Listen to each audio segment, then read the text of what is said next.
defeated Orland Spector in the Democratic primary spring a year ago, and then, as we mentioned, was unsuccessful in the general election. Prior to that, had a U.S. Navy career of 30-plus years and retired, officially, I guess, as a 2-star admiral, but did achieve the rank of 3-star admiral. So thanks for calling in, Joe. We really much appreciate it.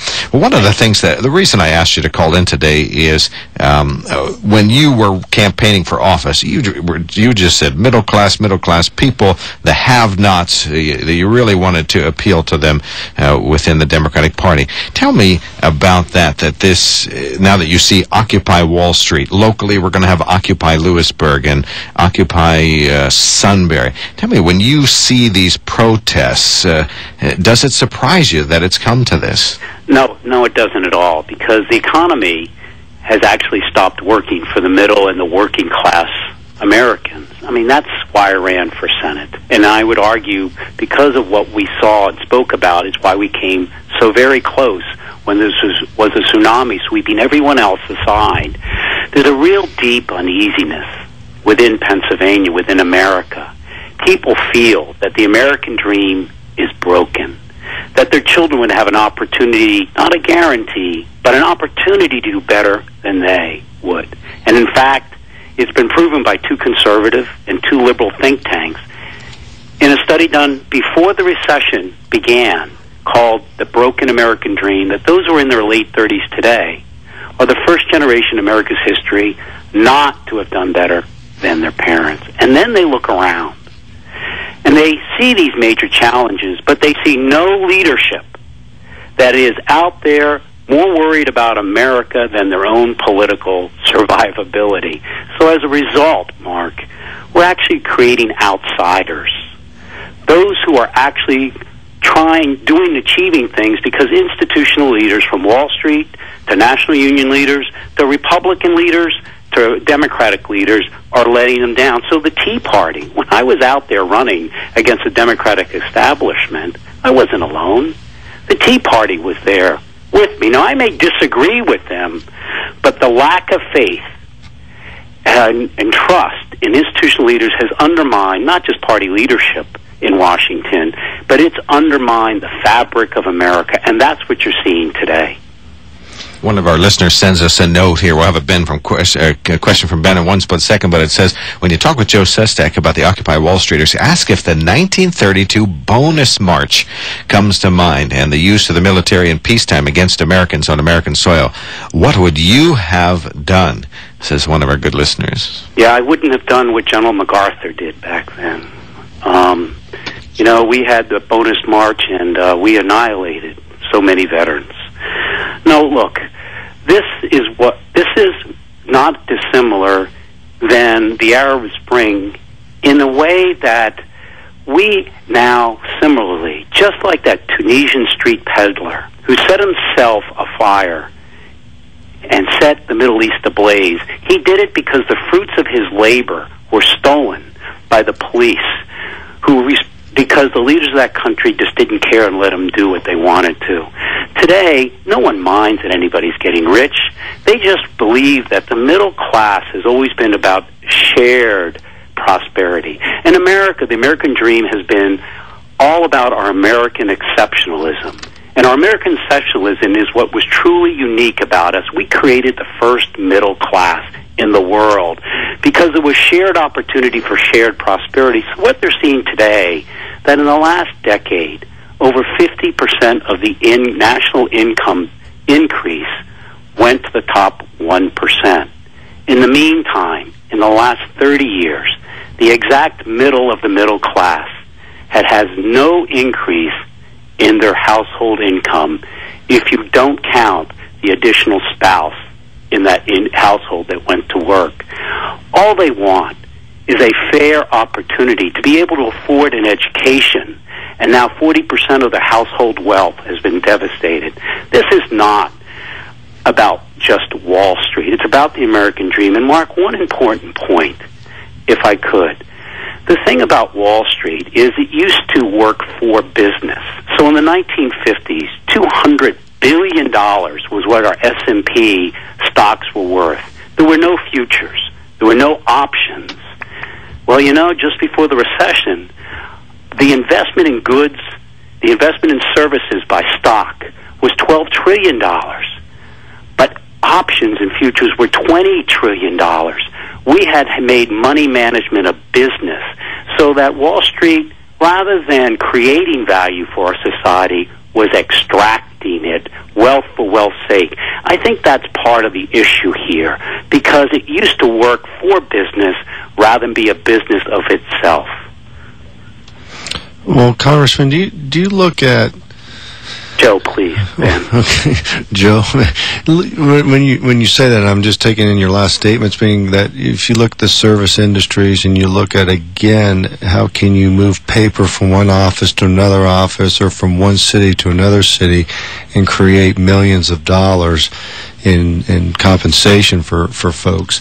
And you're right, on the futures, it's become a Las Vegas type of scenario on the financial markets. That, you know, you're betting on the comes and you're betting against, and sometimes you're betting for failure because some folks make money if currency is drops. But the opportunity part, middle class, when you look at the 70s and you look at where the costs have gone of education, health care, and you look at just the labor costs that America has run into in the manufacturing base, our tax structure, corporations then have the opportunities to go where they need to make their money. But is there a disconnect on the leadership part and on the understanding how the economy within the United States works, i.e. over-regulating and under-regulating? Here's what I believe, Ben. And I met in Monroe County yesterday with two different chambers of commerce. We actually have skewed our tax system away from the real workhorse of America's economy. It's not corporations. In fact, in the last year, corporations have created 50,000 jobs, but small businesses, where the majority of Americans work or own a small business, they have created in the last year 1.6 million jobs. The problem is that we aren't designing our plays in Washington, D.C. to improve our economy around small businesses. Why? I'll tell you why. I became chairman of the vice chairman of the Small Business Committee in Washington as a freshman. I thought they had elected me as show they had a sense of humor as a freshman. In reality, the reason I got on and became vice chairman is nobody goes to the Small Business Committee because there's no PAC money. There's no political money to influence legislators there. So what the real problem is when 66% of our corporations in America pay zero income tax. And actually, in Pennsylvania, our corporations' average tax is 4%. But our small businesses actually pay, many of them, double taxes for Social Security and the payroll, taxes. Mm-hmm. And then we say that if a corporation invests in China, closes the factory in Pennsylvania, open ones in China, by a law passed in 2003, if they keep their profits over there, creating jobs in China, their profits are never taxed, but their corporation top line goes up. My thing is, to your very good point, we should be giving, if you invest in a small business, zero capital gains tax. If you hire somebody, 15% tax credit. You want this economy to get going again. Recognize that small businesses of less than 20 people lost over half the unemployed in this recession. So I think the missing issue here is focus on the working family and middle class. My party didn't do it, and the other party doesn't do it. And so the focus has to be on the right horse to win it, and that's small businesses that create 80% of all jobs in normal time. Well, certainly you're making the point, again, the priorities on who can create jobs, and it isn't the corporations. The corporations can be part of that, but it's an 80-20 rule, and 80% small businesses. And it's interesting that you're saying that you feel like, boy, I got a special plum here, I'm on the Small Business Committee, then you find out why, because there is no PAC money. But a quick question, though, can you make a comment, and this isn't an anti-administration comment that I'm going to say, but the GE scenario just does not add up, where you'll have the CEO Immelt and the president together, and then you have GE with the tax structure working at their advantage, not paying taxes, and now you have GE literally in China, almost to a point giving the Chinese a lot of technical information that, the Chinese seem to gather information very well and turn it around and use it against the United States. So that whole triangle just seems to be, in my mind, it's a strange one. I agree. I think it's disturbing.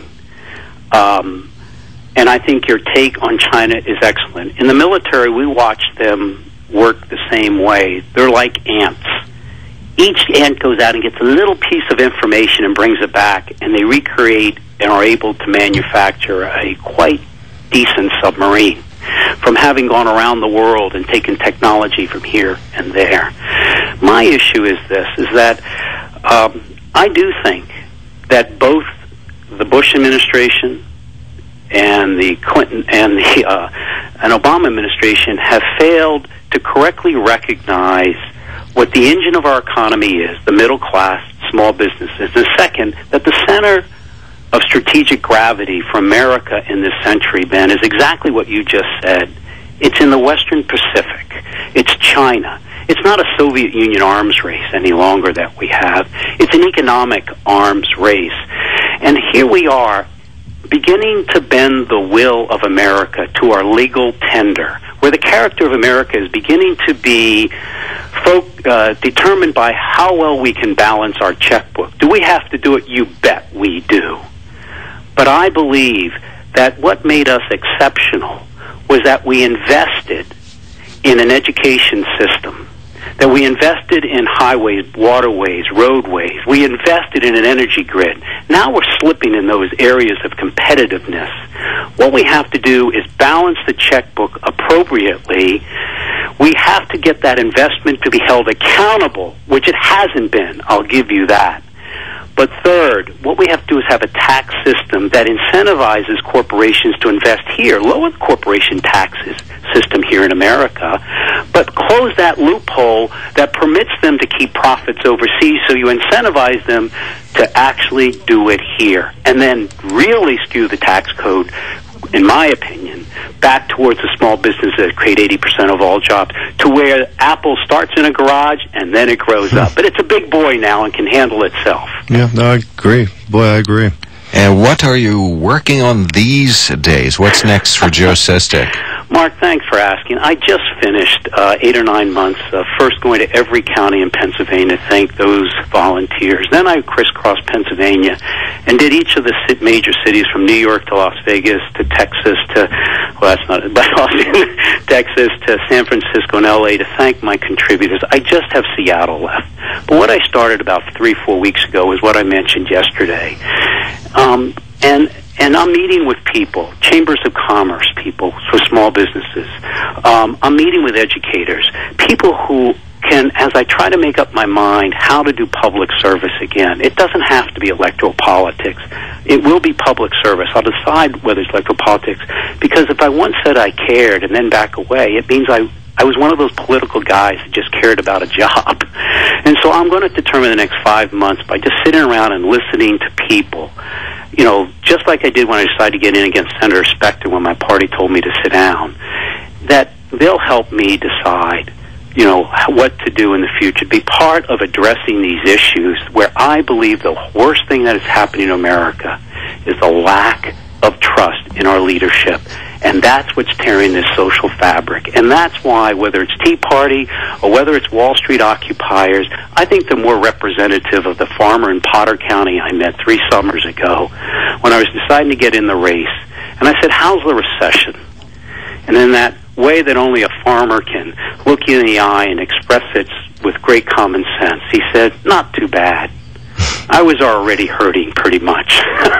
We've got to change that for the middle class, and that's what I got to determine how best to help do that. Well, Joe, you might be too practical, and it might be too much common sense, but this is I believe personally, this is the equation that America needs. It's not Democrat, it's not Republican. Absolutely. It's American first, but it's American with integrity, and it's looking at allowing America to be America again, meaning it's not a Democrat-Republican thing. The ingenuity, the apples out of a garage, you're exactly right on that, and it is here, but lack of leadership and lack of people stepping up and leading, not putting licking their finger, putting up, say which way the wind's blowing. Tough decisions, good decisions, be respected as a leader, not liked as a politician. We need that in America. You're absolutely. One of the Chamber of Commerce heads yesterday in Monroe County who gave me some of the best, discussion, was a Republican who had been very instrumental in the party. But he's as concerned as everyone else is, and so somehow that ability to come together, that national unity, we're going to have the debate of ideas of how best to gain revenues or not gain revenues. We're going to discuss whether Marcellus Shale, should or shouldn't be. But being able to, at least at the end, broker some compromises, as they did between President Reagan and Jim Wright when he was Speaker of the House, two strong men. But they fought on ideas, but they came together in a principled compromise for the nation. I'm not just saying it. I saw it in the military work all the time. That's what we got to get back to. And frankly, it gets to your question. This is a time for people to be engaged in the public arena. And that's why I've got to think through how best to do that. All right. Well, thank you so much, and good luck. Yeah, and keep in touch. And we know you do crisscross the state from time to time, so keep Sunbury in mind when you're back in our area. Thank you very much. Have a great day. You too, Joe. Thank you very much. Joe Sestak, a former U.S. Congressman, former senatorial candidate, sort of a plain-speaking politician. I like when you talked about being a leader instead of a politician. That's something that we sure could use around here.